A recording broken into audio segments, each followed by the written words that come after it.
तो साथियों नमस्कार, स्वागत है आप सबका आज के इस एपिसोड में। मैं हूं डॉक्टर अम्बरीश और आज के इस एपिसोड में हम सब भक्तिकाल के कुछ महत्वपूर्ण प्रश्नों को सॉल्व करेंगे। आशा करता हूं कि आप सब बहुत अच्छे होंगे, आप सबकी पढ़ाई भी अच्छे से चल रही होगी और स्वस्थ भी होंगे और ठंड से बचे हुए भी होंगे। ठंड से एकदम बच के रहिए। थोड़ा सा ठंड इस समय अपना कहर बरपा रही है और संभावना है कि 1 जनवरी से और भी ज्यादा ठंड आपके लिए आने वाली, क्योंकि लानीनो का जो प्रभाव है वो आपके लिए थोड़ा सा कष्टकारी होने वाला है। तो चलिए, आज का जो सबसे पहला सवाल है वो आप सबके सामने स्क्रीन पे दिखाई दे रहा है, तो जल्दी से आप सब कमेंट करके इस सवाल का जवाब दीजिए। प्रश्न संख्या है 51, 51 क्वेश्चन नंबर है और आज का जो सवाल है वो ये है कि कृष्णदास की जन्मभूमि क्या है, यानी कृष्णदास का जन्म कहां हुआ है। ठीक है, तो रितु सिंह जी आ गई हैं, राजकुमार सिंह जी आ गए हैं, अमित गुज्जर जी आ चुके हैं और परमिला देवी आ चुकी हैं। सबका स्वागत है और भी साथी धीरे धीरे आ जाएंगे। आप लोग शुरू करिए, फटाफट कमेंट करिए। अरुणदीप भी आ गए हैं, ऋचा शुक्ला भी आ चुकी हैं। तो चलिए, यहां पर जवाब जो आया है वो आया है रितु जी का। सबसे पहले इन्होंने कहा है गुजरात। चलिए बताइए, क्या ये सही है?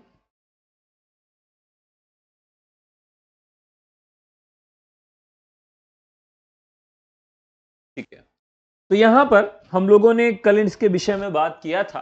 कृष्णदास की जो जन्मभूमि है वो कहां पर है, वो है गुजरात में। तो ये पहला और आसान सा सवाल था। अब हम आगे बढ़ते हैं प्रश्न संख्या 2 की तरफ, यानी 52 की तरफ। परमानंद सागर के रचयिता कौन है? परमानंद सागर के रचयिता कौन है?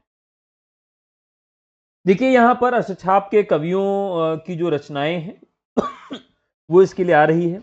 ये दरअसल वल्लभाचार्य के शिष्य थे। कहा, किसके शिष्य थे ये? परमानंद जी, परमानंद दास जी, सॉरी, हाँ, परमानंद जी किसके शिष्य थे? तो ये शिष्य थे वल्लभाचार्य के। और इन्होंने कहां दीक्षा लिया? इन्होंने प्रयागराज के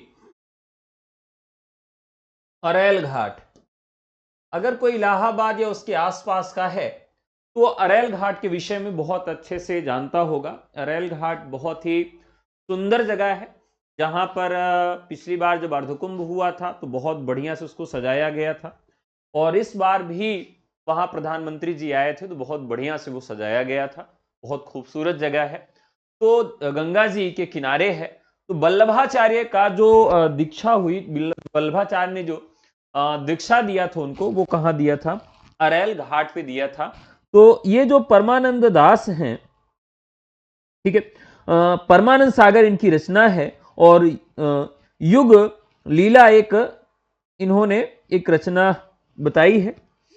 दान लीला और ध्रुवचरित इनकी अन्य रचनाएं भी मिलती हैं। युग लीला, दान लीला और ध्रुवचरित। तो अगर इनकी रचनाओं को देखें तो वल्लभाचार्य प्रयागराज रेलघाट ये हो जाएगा। युग लीला, दान लीला और ध्रुवचरित भी इनकी रचनाएं मिलती हैं। अगला सवाल है, अष्टछाप के कवियों में सबसे छोटे कौन थे? देखिए, मैंने आपको बताया था अष्टछाप में आपसे प्रश्न पूछा जाएगा कि अष्टछाप के कवियों में सबसे छोटे कौन थे और सबसे बड़े कौन थे। ठीक है, तो कसूर परम कृष्ण का है कि वह नंद की छत पर गाय चराने गए। ये ट्रिक था हमारा, इसी ट्रिक से हम बहुत सारे सवालों के जवाब ले सकते हैं। तो यहां आया कष्टछाप कवियों में सबसे छोटे कौन थे? कृष्णदास, छीत स्वामी, गोविंद स्वामी या नंददास? अब यहां प्रश्नानुसार देखना पड़ेगा कि इस प्रश्नानुसार यहां पर सबसे छोटे कौन आ रहे हैं। बताइए, इसमें सबसे छोटे आपको कौन लग रहे हैं? आपके अनुसार सबसे छोटे इसमें कौन होंगे? देखिए, यहां पर अगर हम इनकी तिथियों की बात करें, जन्मदिन की बात करें, तो इसमें जो कृष्णदास हैं, कृष्णदास का जन्म 1496 में होता है। 1496 में इनका जन्म होता है। वहीं छीत स्वामी का जन्म 1515 ईस्वी में होता है। गोविंद स्वामी इसमें आते हैं, इनका जन्म 1505 में गोविंद स्वामी का जन्म होता है। और वहीं नंददास जो सबसे अंत में आते हैं, इनका समय 1533 है। तो इस अनुसार सबसे पहले जो आएंगे, सबसे बड़े जो होंगे, 1468 कुंभन दास। जो इस ऑप्शन में नहीं है।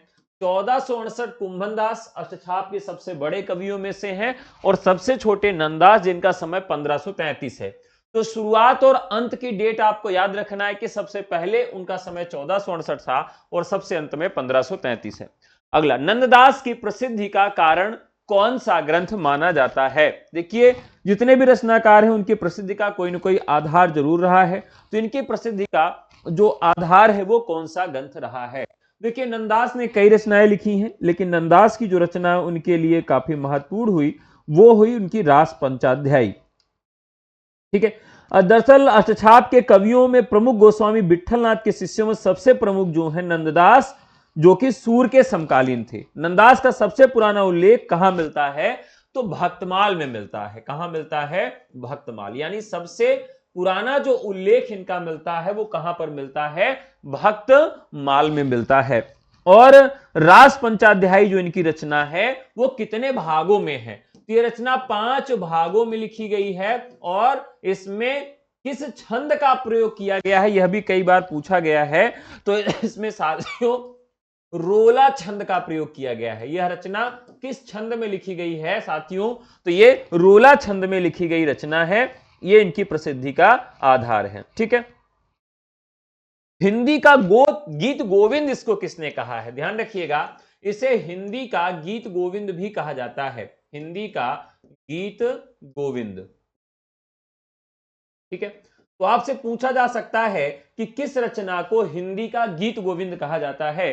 तो हिंदी का गीत गोविंद किस रचना को कहा जाता है और किसने कहा है? तो दरअसल वियोगी हरि। किसने कहा है? वियोगी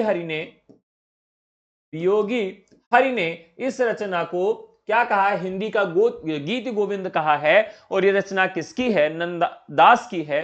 कितने भागों में है? 5 भाग में, और इसमें रोला छंद है।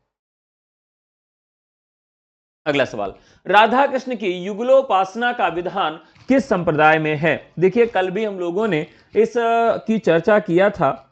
तो राइट आंसर इसका क्या होगा? कल ही मैंने आपको बताया था, क्या बताया था? नीम का अचार, यानी नीम का अचार जो होता है, हम बहुत द्वैत में रहते हैं कि खाए कि ना खाएं। और दूसरा, नीम की दातून काटने के लिए हम किसका प्रयोग करते हैं? चक्र का। तो ये सुदर्शन चक्र के अवतार माने जाते हैं। और निम्बार्काचार्य यानी निम्बार्क संप्रदाय जो है ये क्या करता है? राधा कृष्ण की युगलोपासना करता है। और जो पत्र होता है उसमें राधा और कृष्ण का भी नाम रहता है।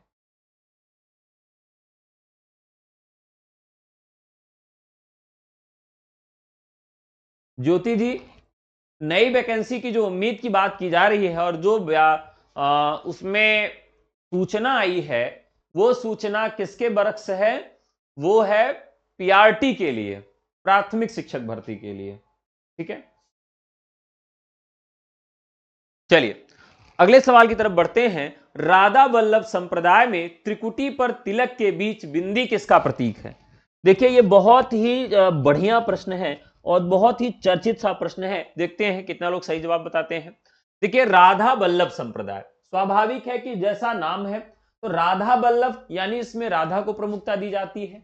अब इसमें क्या किया जाता है कि त्रिकुटी पर तिलक के बीच बिंदी किसका प्रतीक है? यह आपका सवाल है। तो यहां पर बिंदी किसका प्रतीक है साथियों? तो यह राधा का प्रतीक है। वैसे भी बिंदी कौन लगाता है? तो बिंदी कौन लगाता है? वो राधा ही लगाती हैं। तो स्वाभाविक है यहां पर सही जवाब क्या होगा? तो राधा वल्लभ संप्रदाय में त्रिकुटी पर तिलक के बीच बिंदी किसका प्रतीक है? तो राइट आंसर हो जाएगा राधा का।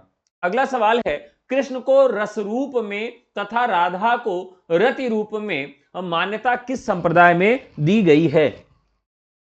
बहुत बढ़िया सा सवाल है।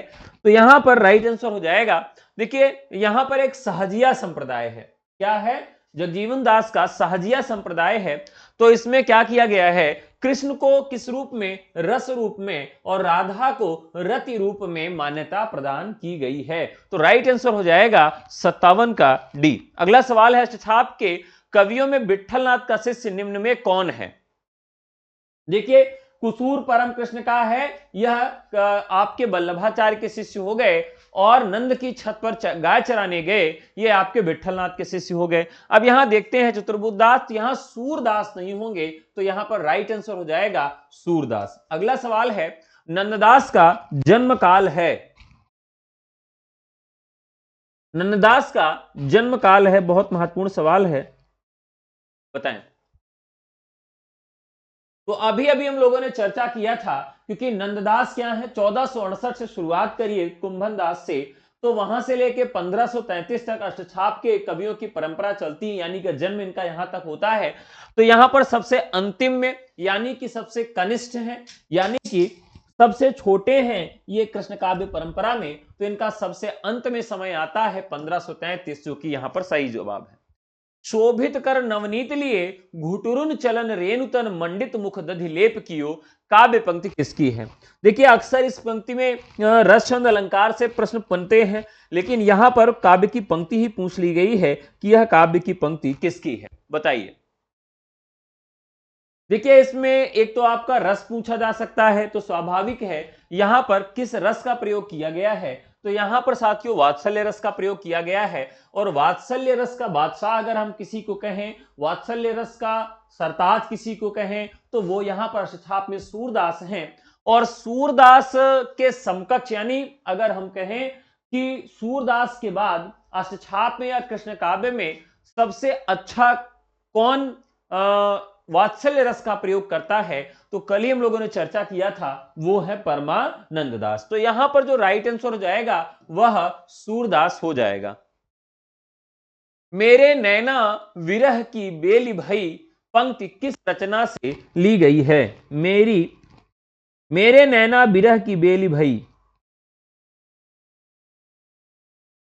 चलिए देखिए यहां पर सूरदास ने विरह भी लिखा है, और विरह कहां देखने के लिए मिलता है, विरह का संयोग कहां देखने के लिए मिलता है, तो जब ये लिखते हैं भ्रमर गीत लिखते हैं, और भ्रमर गीत प्रसंग कहां देखने के लिए मिलता है, सूर सागर में देखने के लिए मिलता है। तो सूर सागर में मेरे नैना विरह की बेली भई, अब यहां यही पूछा गया है कि ये किस रचना से ली गई है, तो यहां विरह की बात की गई है, तो इस अनुसार क्या सही जवाब होगा? तो एकदम सही जवाब हो जाएगा सूर सागर। एकदम ये रीजनिंग के जैसा सवाल है। कैसा सवाल है? रीजनिंग के जैसा सवाल है, क्योंकि बिरह कहां मिलेगा, तो बिरह जो देखने के लिए मिलती है वो भ्रमर गीत परंपरा में मिलती है, क्योंकि वहां पर सगुण और निर्गुण का जो संवाद है, तो वहां पर क्योंकि श्री कृष्ण छोड़कर चले गए हैं गोपियों को, और गोपियां क्या हैं, दुखी हैं, और जब उद्धव श्री कृष्ण के मित्र आते हैं तो उनके सामने अपना दुख दर्द बताती हैं, तो इस प्रकार से यहां पर यह विरह सही होगा। ठीक है, अगला सवाल। कहां करो बैकुंठ ही जाय, जह नंद जहां न जसोदा, नहीं जह गोपी ग्वाल न गाय, पंक्तियां किस कृष्ण भक्त कवि की हैं? बताइए। दरअसल हम बार बार आपसे कह रहे हैं कि हमारे लिए अष्टछाप में सूरदास इतने महत्वपूर्ण कवि हैं, सूरदास के सरीखे और भी कवि हमारे लिए उतने ही महत्वपूर्ण हैं। तो यहां राइट आंसर क्या होगा कि जो परमानंदास है, सूरदास है, नाभादास है, नंदास है। यहां क्या कहा गया है? कहां करो बैकुंठ ही जाए, जहां नहीं नंद जहां न जसोदा, नहीं जहां गोपी ग्वाल न गाय। तो कहते हैं कि बैकुंठ जाकर मैं क्या ही करूंगा, वहां तो कुछ है ही नहीं है। मेरे लिए बैकुंठ कहां है? जहां पर जशोदा है, जहां पर गोपी ग्वाल है, जहां पर गाय है। तो ये पंक्ति किसकी है? तो राइट आंसर यहां पर हो जाएगा परमानंद दास, और इनकी रचना का नाम क्या है? परमानंद सागर है। अगला सवाल। चंद्रहास अग्रज सुहृद, परम प्रेम पथ में पगे, नंददास के संदर्भ में यह पंक्ति किसकी है? बताइए। देखिए ऐसे यहां पर एक व्यक्ति हैं जिन्होंने सभी कवियों के चरित्र विषय में बहुत कुछ लिखा है, और वो कौन है? तो राइट आंसर हो जाएगा नाभा दास। तो राइट आंसर क्या हो जाएगा? नाभा दास। तो इन्होंने लिखा है चंद्रहास अग्रज सुहृदय, परम प्रेम पथ में पगे, जबते प्रीति श्याम में कीनी, पंक्ति किसकी है? ठीक है, तो यह भी पंक्ति किसकी है? तो परमानंद सागर वाले परमानंद दास की है।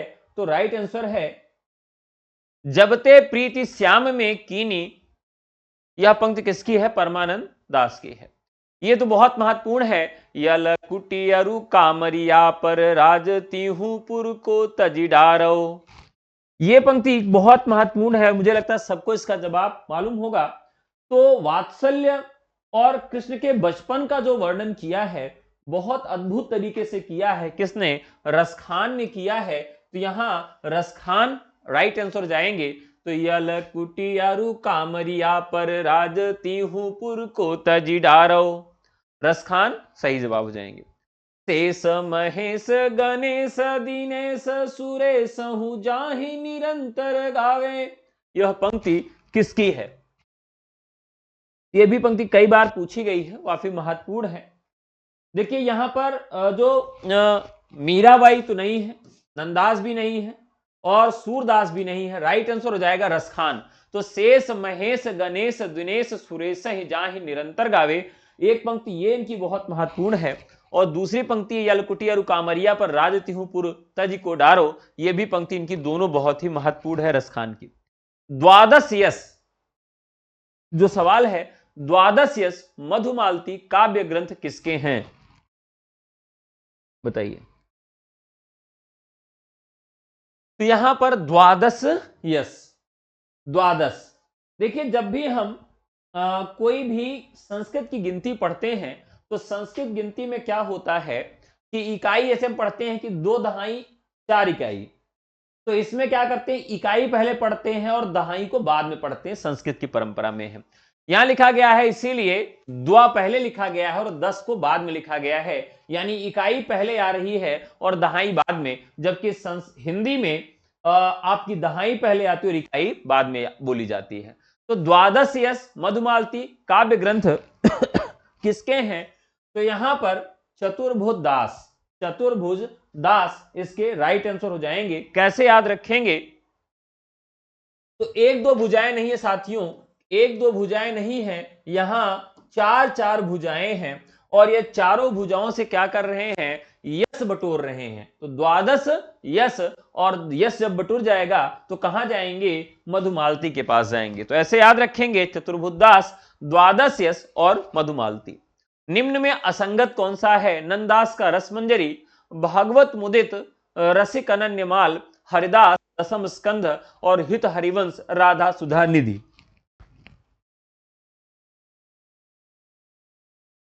बताइए। यहां जो आपको असंगत बताना है तो हरिदास की जो रचना है वो दसम स्कंध नहीं है, जबकि हितवंश की राधा सुधानिधि है, और भागवत मुदित की रसिक अनन्यमाल है, और नंदास की रसमंजरी है जो कि बहुत महत्वपूर्ण ग्रंथ है नंददास का। ये सबसे छोटे हैं कहां छाप में। इनका समय क्या है, 1533 है। इनके ख्याति का आधार क्या है, रास पंचाध्यायी है। कितने अंक है, 5 हैं। किस छंद में लिखी गई है, रोला छंद में लिखी गई। ठीक है, चलिए अगला सवाल। असंगत कौन सा है? नंददास युगल शतक, हित हरिवंश यमुनाष्टक। देखिए जितनी भी रचनाएं अष्टक वाली हैं वो मोस्ट इंपॉर्टेंट हैं, अष्टक वाली रचनाएं मोस्ट इंपॉर्टेंट हैं, तो इसको जरूर याद रखिएगा। तो कौन सा असंगत कथन है? तो नंददास का युगल शतक नहीं है, ध्यान रखिएगा। नंददास की रचना युगल शतक नहीं है, जबकि हितहरिवंश की यमुनाष्टक है। जगन्नाथ गोस्वामी की अनन्य सेवानिधि है। ध्रुवदास की भक्त नामावली है। तो यहां पर ए ऑप्शन सही हो जाएगा। असंगत का चयन कीजिए। ध्रुवदास हित श्रृंगार, मीरा नरसिंह जी का मायरा, रसखान प्रेम वाटिका, रहीम मेहता जी की हुंडी। बताइए। तो रहीम जी की रचनाओं को अगर देखें तो इनकी रचना एक बहुत चर्चित है, नगर शोभा। नगर शोभा में क्या है, नगर शोभा में अलग अलग जाति की स्त्रियों का वर्णन किया गया है नगर शोभा में। ठीक है, तो यहां पर जो आपके रहीम दास हैं वो काफी महत्वपूर्ण कवि हो जाते हैं। दरअसल रहीम दास जो हैं ये किसके दरबार से संबंधित हैं? हो सकता है आपसे यही प्रश्न पूछ लिया जाए। तो रहीम दास जो हैं वह आपके अकबर के दरबारी कृष्ण कवि हैं। तो एक बार प्रश्न यह भी पूछ लिया गया था, इनमें से कौन सा कवि अकबर के दरबारी कृष्ण कवियों में नहीं आता है? तो देखिए यहां पर एक कवि आपको मिलेंगे, टोडरमल। किसके दरबार के कवि थे और किस तरह के कवि हैं? नरहरि महापात्रा, नरहरि महापात्रा, बीरबल,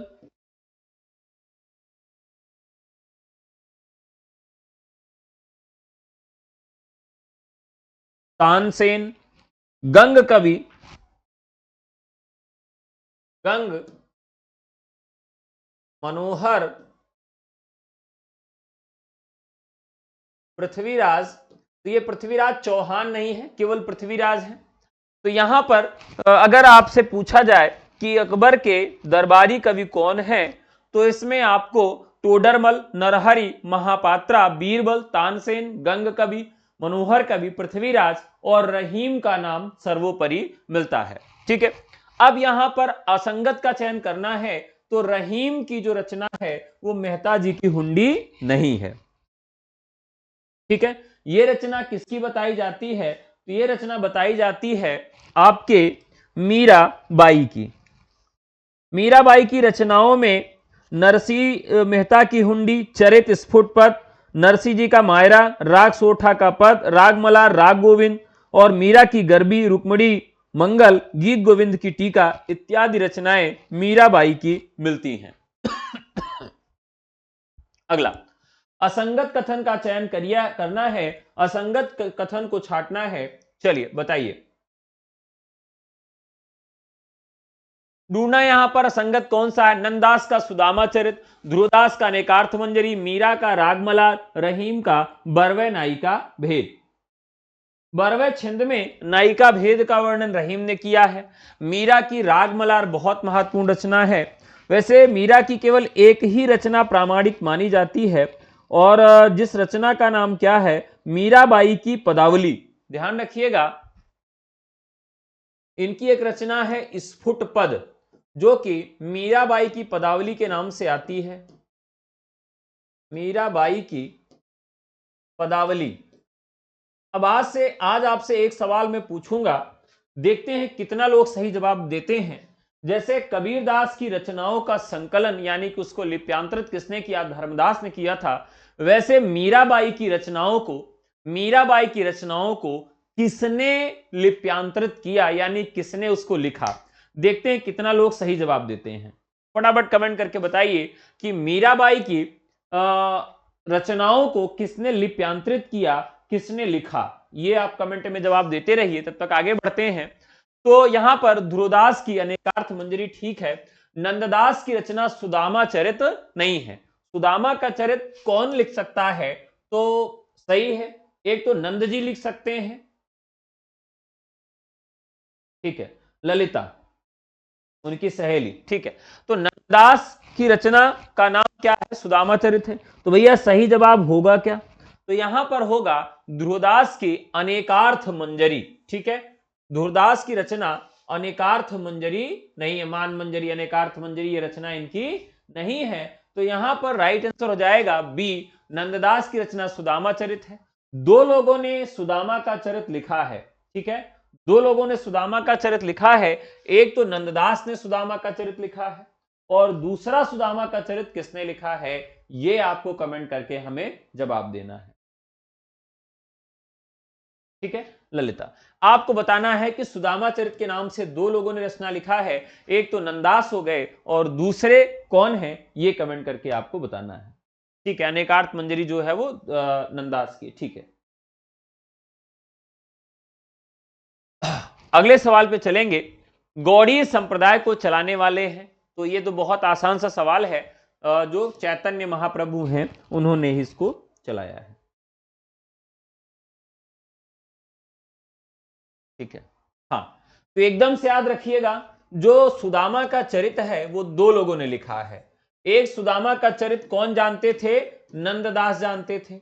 और दूसरा कौन जानेगा? जो नरों में उत्तम होगा, जो नरोत्तम होगा। तो इसको दोनों को जरूर याद रखिएगा, जो नरों में उत्तम होगा वो सुदामा का चरित जानेगा, और जो नंद होगा वो सुदामा का चरित जानेगा। तो ये दोनों को आप याद रखिए। किस संप्रदाय को टट्टी संप्रदाय के नाम से भी जाना जाता है?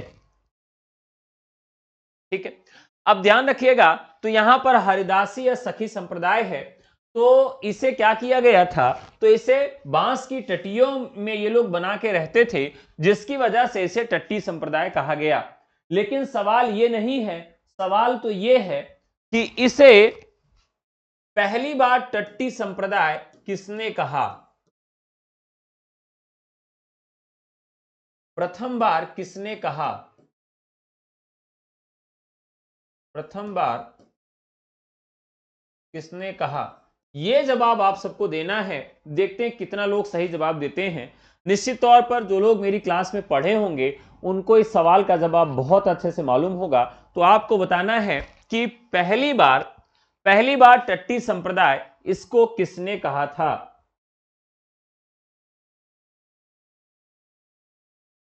ठीक है, तो यहां हरदासी या सखी संप्रदाय राइट आंसर है, लेकिन इसे टट्टी संप्रदाय पहली बार किसने कहा था। एकदम सही जवाब आया अरुणदीप जी का, यानी मिस्र बंधुओं ने सबसे पहली बार इसे टट्टी संप्रदाय नाम दिया था। मिस्र बंधु जो इतिहासकार हैं और आलोचक हैं, इन्होंने सबसे पहले इसे टट्टी संप्रदाय के नाम से दिया था।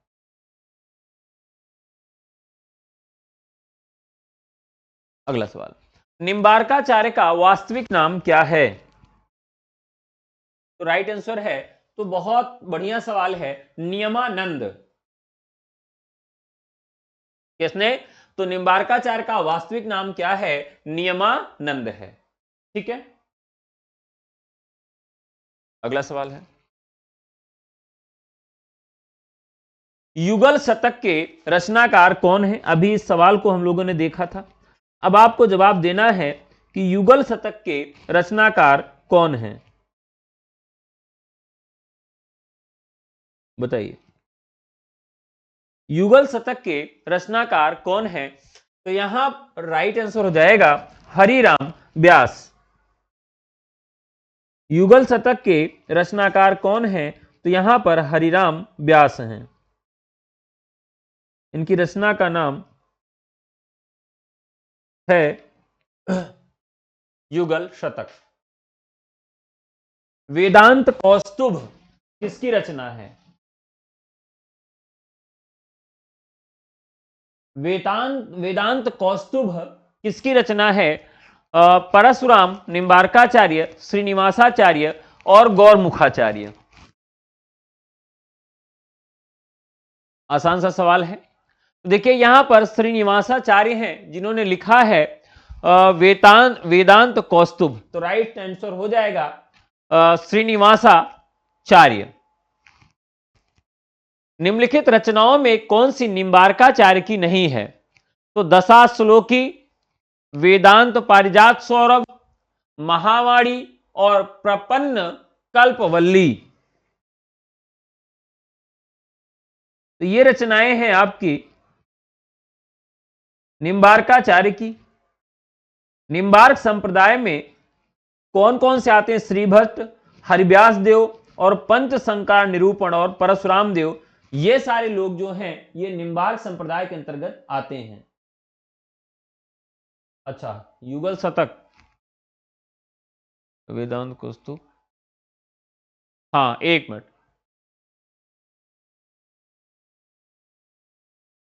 देखिए एक बार 76 को फिर से देख लेते हैं।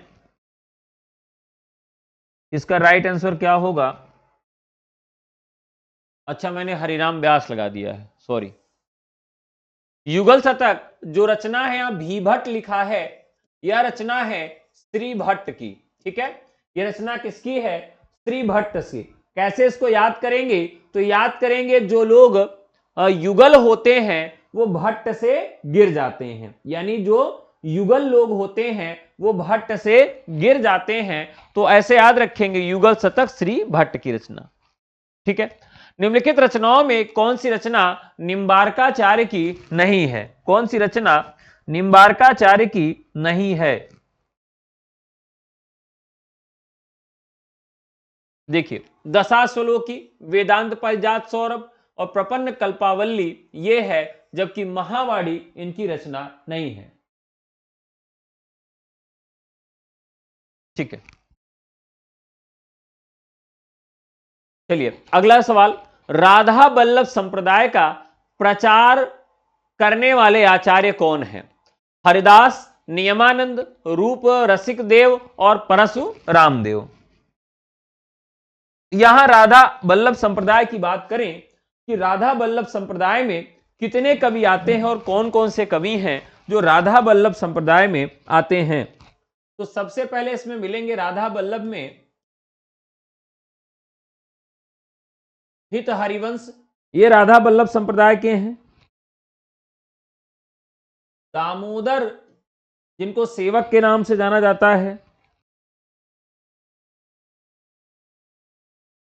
चतुर्भुज दास, यह भी इसी संप्रदाय के हैं। और ध्रुवदास, नेही नागरीदास,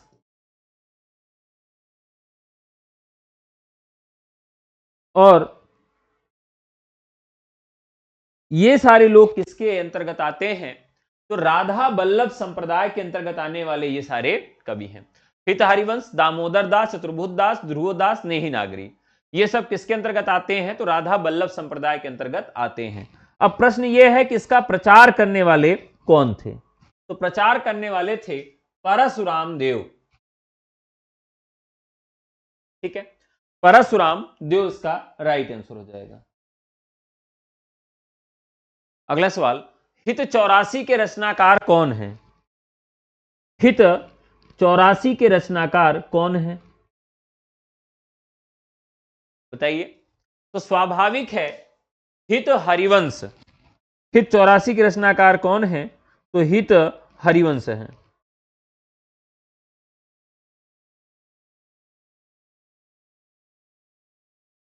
अब हित हरिवंश किस संप्रदाय के अंतर्गत आते हैं? तो अभी भी हम लोगों ने दिया था ये किस संप्रदाय के अंतर्गत आते हैं? तो राधा वल्लभ संप्रदाय के अंतर्गत आते हैं। मोस्ट इंपॉर्टेंट है यहां पर ये फैक्ट याद रखना है, किस संप्रदाय के अंतर्गत आते हैं हित हरिवंश? तो हित हरिवंश आते हैं राधा वल्लभ संप्रदाय के अंतर्गत। ये हित 84, स्फुटवाणी, राधा सुधा निधि और यमुनाष्टक रचना इन्होंने लिखा है। ध्यान रखिएगा, यमुनाष्टक रचना इन्होंने लिखा है। दामोदर दास, चतुर्भुज दास, ध्रुवदास, नेही नागरीदास, ये सब किसके अंतर्गत आते हैं? तो ये सब राधा वल्लभ संप्रदाय के अंतर्गत आते हैं। इनमें से कौन कृष्ण की वंशी का अवतार माना जाता है? तो हम लोगों ने देखा था कि सबसे पहले अवतार देखा था, चक्र का अवतार कौन माना जाता था, खड़ाऊ का अवतार कौन सा माना जाता है, वंशी का अवतार। अब आ रहा है वंशी। ध्यान रखिएगा, तो वंशी का अवतार कौन माना जाता है? यह आसान सवाल है, सभी लोग जवाब देंगे। देखिए, इस चारों ऑप्शन में थोड़ा सा आप दिमाग लगाएंगे तो ट्रिक आपके सारे सवालों के जवाब में ही है। वंश और वंशी, ठीक है, ये एकदम मिल गया। तो यानी वंश और वंशी, यानी कि हित हरिवंश हैं जो कि वंशी का अवतार माने जाते हैं। इनके नाम से ये एकदम से मिल रहा है। नाम अगर आप मिलाएंगे तो वंश और वंशी, तो वंश और वंशी राइट आंसर हो जाएगा। इनमें से कौन कृष्ण की वंशी का अवतार माना जाता है? तो हित हरि वंश माने जाते हैं। तो राइट आंसर हो जाएगा। अरे पगलऊ, 81 के डी नहीं होगा, डी तो सुदर्शन चक्र के अवतार थे। निम्बार्काचार्य, मैंने बताया था नीम का पेड़ की दातून काटने के लिए चक्र को छोड़ दिया, यानी कि चक्र की आवश्यकता है, तो वो चक्र के सुदर्शन चक्र के अवतार हो जाएंगे। ठीक है, निम्बार्क संप्रदाय की सबसे बड़ी गद्दी कहां है? निम्बार्क संप्रदाय की सबसे बड़ी गद्दी कहां है? बताइए। तो ये कहां है? सलेमाबाद में। निम्बार्क संप्रदाय की सबसे बड़ी गद्दी कहां है? वो है सलेमाबाद में। जुगल ध्यान लीला ग्रंथ किसका है? जुगल ध्यान लीला यह ग्रंथ किसका है? तो राइट आंसर हो जाएगा ध्रुवदास का। किसका हो जाएगा? ध्रुवदास का हो जाएगा। ठीक है,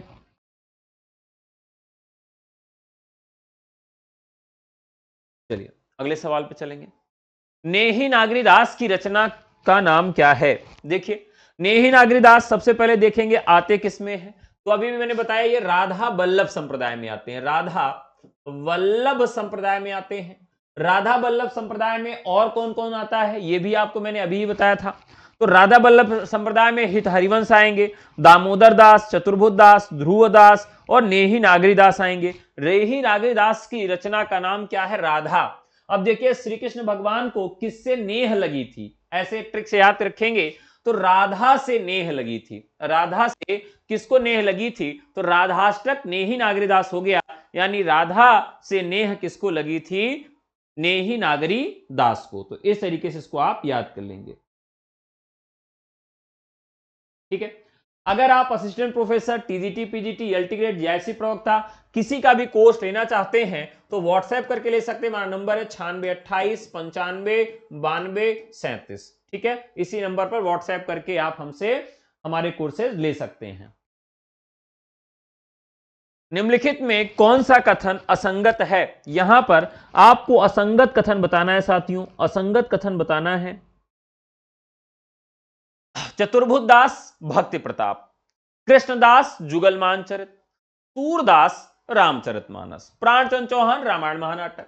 यानी एक रचना सीधे सीधे आपको दिख रही है जो नहीं है, तो यह रचना सूरसागर, सूरसारावली, साहित्य लहरी, ब्याहलो, ये जो है रचना सूरदास की हो जाती है। निम्नलिखित में से असंगत कथन है, रूप गोस्वामी गीत गोविंद, सूरदास सूरसारावली, परमानंद दास परमानंद सागर, गोकुलनाथ 84 वैष्णवन की वार्ता। बताइए अब यहां रूप गोस्वामी की रचना यहां पर गीत गोविंद होगी कि नहीं होगी,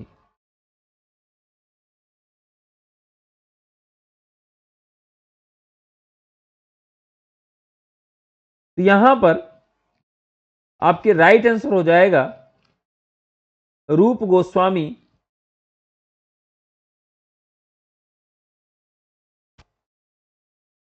ए 87। असंगत बताइए, हितजू को मंगल, मान मंजरी नंददास, रूप मंजरी नाभादास और युगल शतक श्री भट्ट। इसमें आपको असंगत कथन बताना है। देखिए रूप मंजरी, यहां अगर मंजरी की बात की गई है, रूप मंजरी यानी मंजरी की बात की गई है, तो यह नाभादास की रचना नहीं है।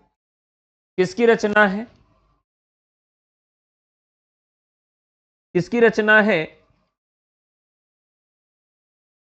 तो रास पंचाध्यायी और भंवर गीत जिसकी रचना है, ठीक है।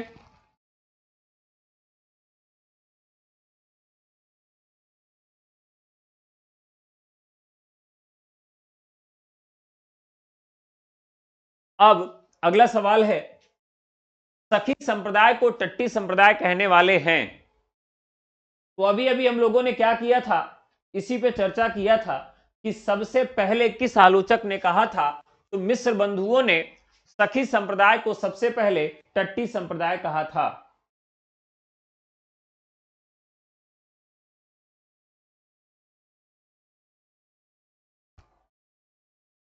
निज मत सिद्धांत ग्रंथ के लेखक कौन हैं, ये थोड़ा सा नया सवाल है।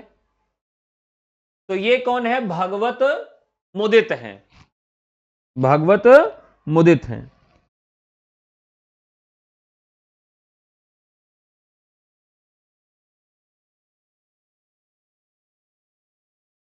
चलिए आगे बढ़ते हैं।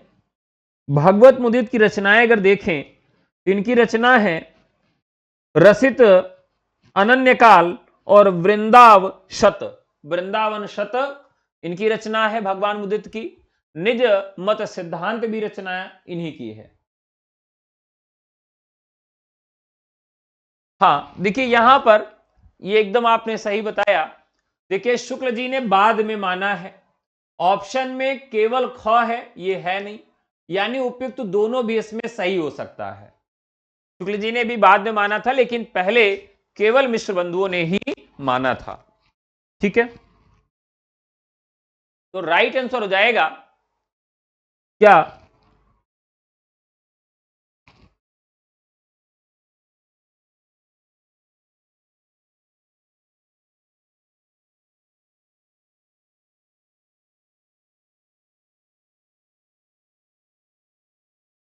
चलिए बहुत ही महत्वपूर्ण सवाल है, उपयुक्त दोनों, ठीक है।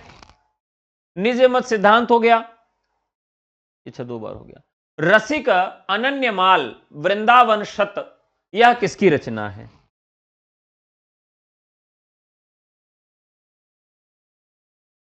आसान सा सवाल है। अभी अभी हमने इनकी चर्चा किया है, इसी ग्रंथ की और इसी ग्रंथकार की चर्चा हम लोगों ने किया था। कौन है? भागवत मुदित, रसिक अनन्यमाल और वृंदावन शत। जगन्नाथ हरिदास संप्रदाय की रचना है। ठीक है, तो यह रचना, ऐप में लाइव चैट होता है भाई, अनन्य सेवा निधि। तो जगन्नाथ हरिदास संप्रदाय की रचना क्या है? अनन्य सेवा निधि है। सौरांग अष्टायाम के रचनाकार कौन हैं? यह नया प्रश्न है। सौरांग अष्टायाम के रचनाकार कौन हैं? तो यहां पर श्री भट्ट नहीं है, कृष्ण चैतन्य नहीं है, गदाधर भट्ट नहीं है, चंद्र गोपाल हैं। ठीक है, तो गौरांग अष्टायाम के रचनाकार चंद्र गोपाल हैं। निमाई, विश्वंभर, गौरांग इत्यादि अन्य नाम किसके हैं? यह तो बहुत महत्वपूर्ण सवाल है। ठीक है, यह महत्वपूर्ण सवाल है, यह मैंने आपको पढ़ाया भी है। तो निमाई, विश्वंभर, गौरांग के नाम से कृष्ण चैतन्य महाप्रभु को जाना जाता है, चैतन्य संप्रदाय। आदिवाणी गीत गोविंदा, गीत गोविंद भाषा रचनाएं किसकी हैं? आदिवाणी और गीत गोविंद भाषा रचनाएं किसकी हैं? ये किसकी हैं? राम राय की रचनाएं हैं। ठीक है,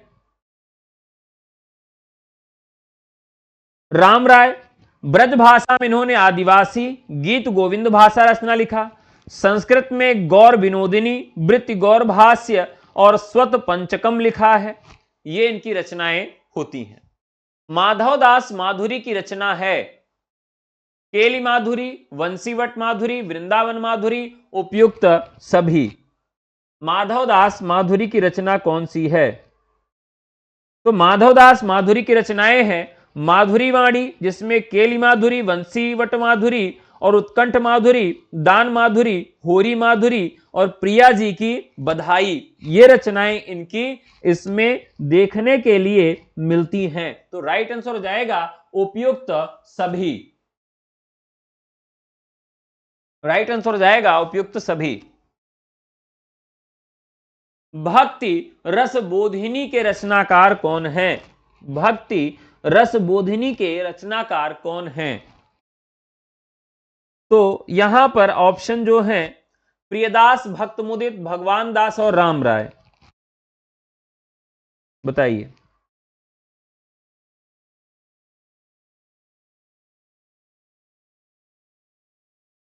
देखिए यहां पर जो राइट आंसर होगा वह प्रियदास होगा। प्रियदास राइट आंसर हो जाएगा। जयदेव और विद्यापति के राधा कृष्ण के वर्णन संबंधी गीतों को गाते गाते भाव विभोर होकर रोते रोते मूर्छित हो जाने वाले आचार्य कौन हैं? ये तो सबको इसका जवाब मालूम होगा, सबको मालूम होगा। चैतन्य महाप्रभु, चैतन्य महाप्रभु इसका राइट आंसर हो जाएगा। ठीक है, अगला सवाल। चैतन्य संप्रदाय या गौड़ी संप्रदाय के कवि हैं? चैतन्य संप्रदाय या गौड़ी संप्रदाय के कवि कौन हैं? चलिए अब आपको चैतन्य संप्रदाय या गौड़ी संप्रदाय के कवियों से आपका परिचय कराते हैं। अब इसमें एक कवि आपको मिलेंगे राम राय, जिनकी रचना आदिवासी गोविंद भाषा और गौर विनोदिनी, वृत्ति गौर भाष्य और स्तवत पंचकम रचना है। इसी में राम राय के अलावा एक कवि आपको मिलेंगे सूरदास। तो वो वाले सूरदास नहीं जो कि अष्टछाप वाले हैं, ये अलग से आपको मिलेंगे सूरदास। इसी में एक कवि आपको और मिलेंगे गदाधर भट्ट। तो गदाधर भट्ट ने कोई रचना नहीं किया है, ये भागवत पुराण के बहुत अच्छे वक्ता थे। तो गदाधर भट्ट भी चैतन्य गौड़ी संप्रदाय के अंतर्गत आते हैं। एक नाम इसमें और को मिलेगा आपको, चंद्र गोपाल का। किसका नाम मिलेगा? तो चंद्र गोपाल का नाम मिलेगा। इन्होंने अष्टायाम, सेवा सुधा, गौरांग अष्टायाम और गायत्री भाष्य और चंद 84 नामक रचना लिखा है, जो बहुत महत्वपूर्ण रचना है। चंद 84 के नाम से हो सकता है कि पूछी जाए, और इनकी एक रचना अष्टायाम भी है। तो अष्टायाम के नाम से जितने लोगों ने भी रचनाएं लिखी हैं, वो सारी रचनाएं बहुत महत्वपूर्ण हो जाती है। सॉरी,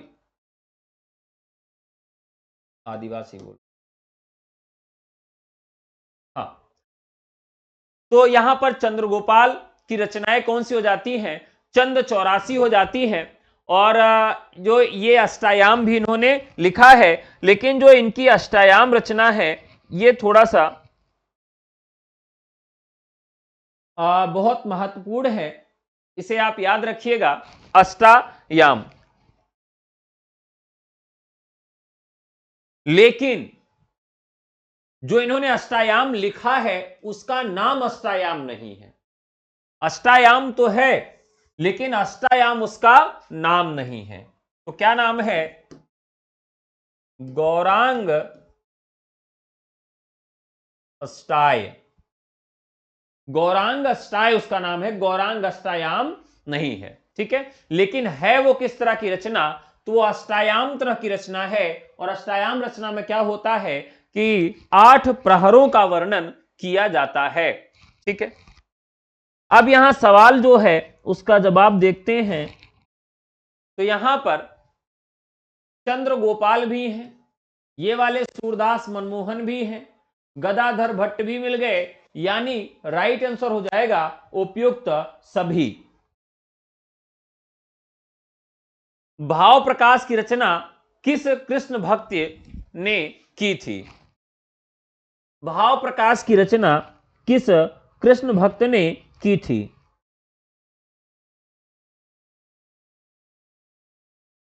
चलिए बताइए।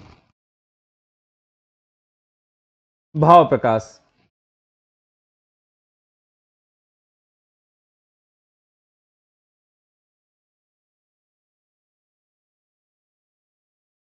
अब यहां एक नाम आपको मिलेगा जिसे हम हरि राय के नाम से जानते हैं। तो भाव प्रकाश, ईश्वर में क्या होता है? भाव होता है। इस प्रकार से हरिराय की रचना का नाम क्या है? भाव प्रकाश है। अचिंत्य भेदा भेद सिद्धांत की व्यापक धरातल पर प्रतिष्ठा करने वाले आचार्य कौन हैं? अचिंत्य भेदा भेदवाद, अब यहां पर राइट आंसर क्या होगा? रूप गोस्वामी नहीं होगा, केशव भारती नहीं होगा, कृष्ण चैतन्य नहीं होगा, यानी उसके बाद किसने इसको विस्तृत फलक पर चलाया? तो बलदेव विद्याभूषण। अचिंत्य भेदा भेदवाद सिद्धांत की व्यापक धरातल पर प्रतिष्ठा करने वाले आचार्य कौन हैं? तो बलदेव विद्याभूषण हैं राइट आंसर। गौड़ी संप्रदाय का दार्शनिक सिद्धांत क्या है? तो गौड़ी का दार्शनिक सिद्धांत क्या है?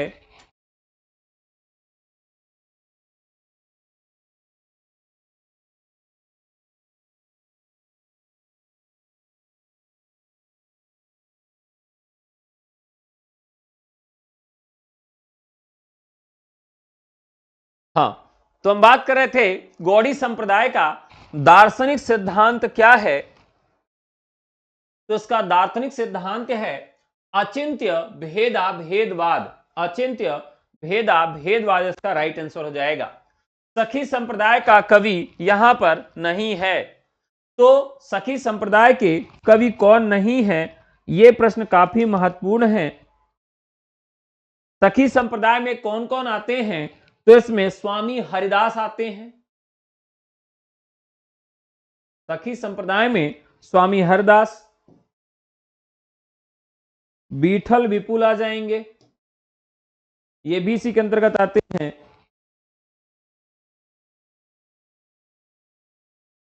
बिहारीन दास, ये भी आपको मिल जाएंगे। जगन्नाथ स्वामी, ये भी आपको मिल जाएंगे। नागरी दास, ये भी आपको इसी में मिलेंगे। और एक मिलेंगे आपको सरस दास। तो ये सब किस संप्रदाय के अंतर्गत आते हैं? तो साथियों, ये सब सखी संप्रदाय के अंतर्गत आते हैं। तो राइट आंसर हो जाएगा, इसमें आपको ध्रुवदास नहीं मिलते हैं। इसमें आपको ध्रुवदास नहीं मिलते हैं। अब प्रश्न यह उठता है कि ध्रुवदास किसके अंतर्गत आते हैं? तो ध्रुवदास आपको, मैंने अभी अभी आप सबको ध्रुवदास के विषय में भी बताया था। तो एक संप्रदाय है जिसे हम राधा बल्लभ संप्रदाय के नाम से जानते हैं, राधा बल्लभ संप्रदाय। और उससे आते हैं ध्रुवदास, चतुर्भुज दास, दामोदर दास और हित हरिवंश। ठीक है, तो ध्रुवदास, राधा बल्लभ। तो कैसे याद रखेंगे? ध्रुवतारा अकेला होता है, कृष्ण भी अकेले थे, किसके लिए? राधा के लिए। तो राधा बल्लभ, ध्रुवदास, इस तरीके से इसको आप जोड़ के याद कर सकते हैं। द्वैता द्वैतवाद या भेदा भेदवाद किस संप्रदाय का दार्शनिक मत है? तो इसका सवाल बहुत आसान है, ये तो सभी लोग जवाब दे देंगे। निम्बार्क संप्रदाय। विष्णु स्वामी द्वारा प्रवर्तित रुद्र संप्रदाय में उपास्य देव कौन है? नरसिंह, नृसिंह है विष्णु स्वामी द्वारा प्रवर्तित रुद्र संप्रदाय के उपास्य देव। सही है।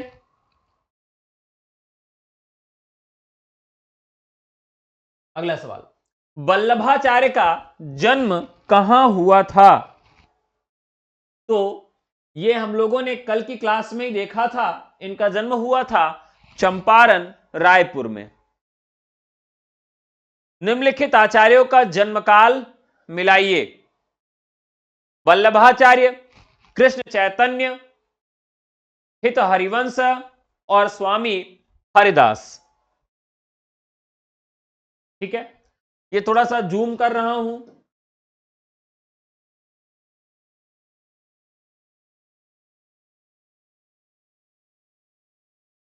और ये साथियों आज का अंतिम सवाल है, और इस सवाल का जवाब आप सब कमेंट बॉक्स में आके हमको देंगे। बाकी कल पुनः आप सबसे मुलाकात होगी रात को 10:10 से, यानी 10:10 PM पर प्रतिदिन रात को आपसे मुलाकात होती है। तो प्रतिदिन रात को 10:10 अभी भी भक्ति काल का जो पाठ है वो चलेगा। प्रतिदिन 50 से 60 प्रश्न आपको करवाए जाते हैं और उसकी व्याख्या भी आपको बताई जाती है। तो आज की क्लास यहीं तक। ये क्लास आपको कैसी लगी जरूर बताइएगा, और इस का जवाब भी आप कमेंट बॉक्स में दीजिएगा। कल यहीं से हम लोग पुनः शुरुआत करेंगे। ठीक है, आज की क्लास कैसी लगी कमेंट बॉक्स में जरूर जरूर आके जवाब दीजिएगा। लाइक करिएगा वीडियो को जरूर, और आप ये भी बताइएगा कि और भक्तिकाल के बाद किस चैप्टर से आपको सवाल करवाए जाएं। ठीक है, अगर आप हमारे 6 महीने वाले कोर्स में एडमिशन लेना चाहते हैं जिसकी वैलिडिटी 1 साल है और वो अपकमिंग वैकेंसीज के लिए है, जिसका नाम आरंभ बैच है, वो भी ले सकते हैं। और 120 दिन का एक बैच है जो target TGT PGT assistant professor के लिए है, वो भी ले सकते हैं।